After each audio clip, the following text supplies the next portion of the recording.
ვიღაცა ჩამოგშორდა, იმიტომ რომ იმ ეტაპზე დარჩა. ის ჩამოგშორდა, იმიტომ რომ იმ ეტაპზე დარჩა.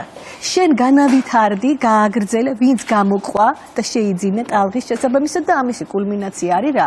აღორძინება, სულიერი და ინტელექტუალური. როდესაც ორ სხეულში ერთი სულიაო, იქ არა აქვს მნიშვნელობა ვის რა აქვს წაკითხული, რამდენად შიგნით იყურება და რას ხედავს. არის სიყვარული უპირობო. არის როგორც აღაპო მაგალითად. არის სიყვარული სტრატეგიული, რომ აი ამის გარშემო გავერთიანდით და ამიტომ გვჭირდება ხათთვის ახლა მეგობრობენ.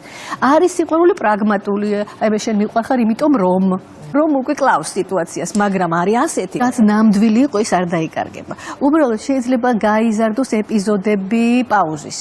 მაგრამ აი ჩვენ რომ ვართ, აი ერთი, ხო, აი მოვდივართ ამდენი ხანია, ასეთი სიახლოვე გვაქვს და გავიდა წლები. აი ამ ჭიქაზე აი ესე დავდეთ და აბა წავედით აბა შეხვედრამდე. 10 წლის მერე ის ეპიზოდი პრაქტიკულად თითქოს არც იყო. მაგრამ ის რაც თვალებიდან იყურება, ბმა იყო, ის უბრალოდ იმ მომენტიდან გაგრძელდება. თუ შინაგანი განვითარება რაღაცის გამო ფერხდება, აი ხალი ვიცი მე კუხნაში. დამთავრდა, იქ შენი განვითარება წყდება. გიყვარს? გამოგეყოფა ოქსიტოცინი ერთგულების ჰორმონია. თუ განვითარებაში გიშლის ხელს, ოქსიტოცინი მაშინ უნდა შეამცირო.